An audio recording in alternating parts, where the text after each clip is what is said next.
بسم اللہ الرحمن الرحیم۔ سیدہ وظائف چینل کے ساتھ میں ہوں سیدہ سعدیہ ہنا، مکمل کامل اور مجرب وظیفوں کے ساتھ حاضر خدمت ہوں۔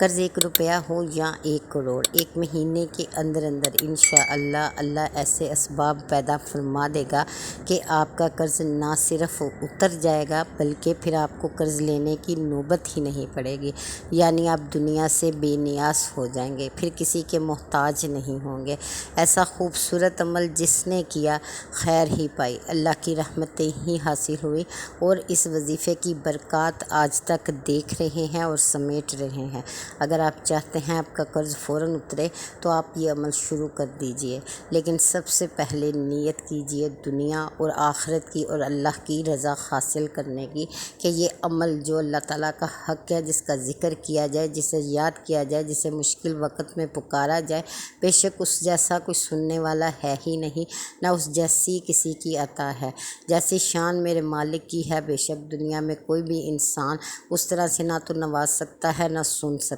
ہے۔ تو ہم نے یہ نیت کرنی ہے کہ یہ جو عمل ہے، یہ ذکر ہے، اللہ کی دی ہوئی توفیق کے ساتھ جو آپ کرنے والے ہیں، یہ اللہ کی رضا کے لیے، دنیا اور آخرت کے لیے ہے، کہ اللہ تعالیٰ دنیا میں بھی مدد دے اور آخرت میں بھی اپنی مدد سے نواز دے۔ نیت کرنی ہے کہ آپ کا قرض ہے، بے شک آپ کو ضرورت تھی، آپ نے لے لیا، اب آپ نے ارادہ فرما لیا ہے کہ میں نے یہ قرض واپس کرنا ہے۔ یہ نیت آپ کی بہترین ہے، جسے اللہ بھی پسند فرماتا ہے، اور ارشاد فرماتا ہے کہ جو قرض ادا کرنے کی نیت کرتا ہے، بے شک میں اس کی مدد خود کرتا ہوں۔ تو آپ نے نیت کر لی ہے، یہ نیت کرنے کے بعد آپ نے پھر صدقہ خیرات کرنا ہے، جس کا قرآن مجید میں ارشاد ہے کہ ہے کوئی مجھے دینے والا، قرض حسنہ، جس کا میں بدل اس سے زیادہ دوں، جس کا میں اجر عطا فرماؤں، جس کی میں خود جزا دوں۔ تو آپ نے ایسا صدقہ دینا ہے جس کو اللہ تعالیٰ لوٹا دیتا ہے 10 دنیا میں اور 70 آخرت میں۔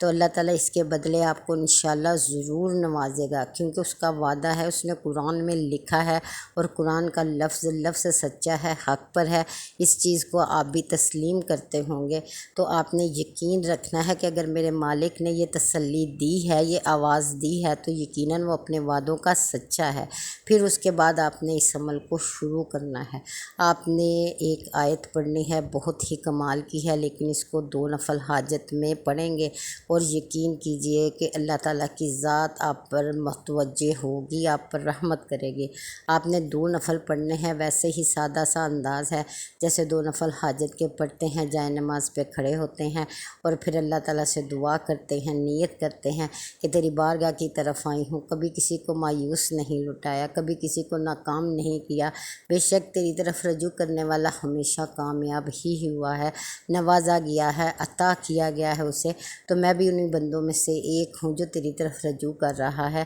اور میرا رجوع کرنا قبول فرما۔ ٹھیک ہے، اس کے بعد آپ نے جائے نماز پر کھڑے ہو کر 2 نفل ادا کرنے ہیں، جیسے سورۃ فاتحہ پڑھی جاتی ہے، اور اس کے بعد سورۃ اخلاص پڑھی جاتی ہے، یا کوئی بھی سورت پڑھی جاتی ہے۔ اس کو پڑھنے کے بعد آپ نے کیا کرنا ہے کہ وہیں پر کھڑے کھڑے آپ نے قیام میں ہی اس سورت کے بعد آپ نے پڑھنا ہے حمدن کثیرن طیبن مبارکن فی۔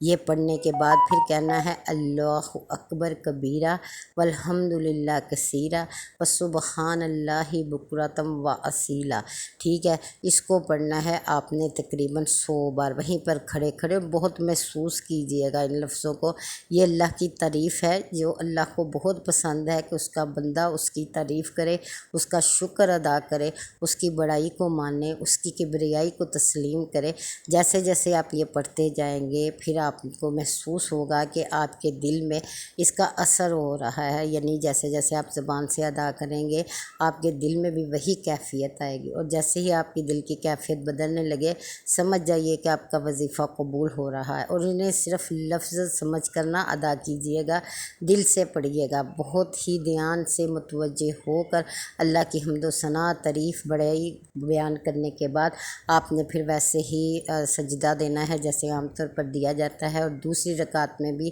یہی عمل دہرانا ہے۔ پھر اس کے بعد آپ نے جائے نماز پر جب آپ نے سلام کہہ لینا ہے، وہیں پر بیٹھ کر کسی سے بات کیے بغیر آپ نے درود ابراہیمی پڑھنی ہے، اور درود ابراہیمی 11 بار پڑھ لیجئے گا۔ اور اس کے بعد آپ نے اللہ تعالیٰ کا یہ جو نام ہے، اللہ تعالیٰ کا جو یہ صفت ہے، اللہ تعالیٰ اس صفت سے جب کوئی پکارتا ہے رب کو اللہ کے صفاتی ناموں سے تو وہ فوراً متوجہ ہو جاتا ہے۔ آپ نے یا لطیف پڑھنا ہے صرف 100 بار، یا لطیف یا لطیف لطف و کرم کرنے والے، یا لطیف لطف و کرم کرنے والے، اس کو آواز دینی ہے، اس کو ندا دینی ہے، اس کو پکارنا ہے، ایسے جیسے بہت بڑی مصیبت میں گرفتار ہیں۔ تصور رکھنا ہے کہ اللہ تعالیٰ آپ کو نجات دے دے اس غم سے، اس قرض سے، اور نہ صرف نجات دے بلکہ ہمیشہ کے لیے آپ کو اتنا عطا فرما دے کہ آپ کو کسی کا محتاج نہ کرے۔ آپ نے 100 بار پڑھنا ہے، یقین کرے یہ تھوڑی سی محنت آپ کو دنیا کی محتاجی سے بچا لے گی، آپ کا قرض اتر جائے گا۔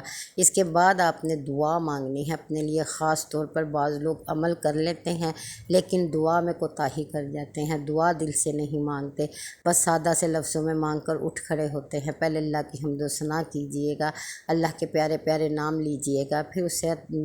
پکاریے گا کہ وہ آپ کی اس مصیبت میں آپ کے کام آئے، اس پریشانی کو آپ سے دور فرما دے ہمیشہ کے لیے، آئندہ آنے والے وقت میں بھی آپ کے لیے خیر و رحمت کے دروازے کھولے رکھے، ایسے اعمال کی توفیق دے جس سے وہ راضی ہو اور آپ پر عطاؤں کی بارش کر دے۔ آپ جو جو مانگیں گے انشاءاللہ تعالیٰ اللہ آپ کو نوازے گا۔ 1 مہینے تک آپ نے یہ 2 نفل پڑھنے ہیں، اور یہ نفل ایسے وقت میں پڑھنے ہیں جو اوقات مقروع نہ ہو۔ تو زیادہ تر لوگ عشاء کی نماز کے بعد پڑھتے ہیں یا تہجد کے ٹائم پڑھتے ہیں، تو آپ بھی کوئی ایسا ٹائم مخصوص کر لیجئے جس میں آپ آسانی سے یہ نوافل ادا کر سکیں۔ یہ تھوڑی سی محنت ہمیشہ کی ذلت سے بچا لے گی۔ قرض کا 1 روپیہ جو ہے آپ کے سر سے اتر جائے گا، یہ بوجھ اللہ تعالیٰ ختم کر دے گا۔ اور تمام مقروض حضرات کے لیے خصوصی طور پر دعا کیجئے گا کہ اگر اللہ تعالیٰ آپ کے عمل سے راضی ہوا ہے تو ان لوگوں کو بھی قرض سے نجات عطا کرے جو اس وقت پریشان ہیں، اس وقت مجبور ہیں،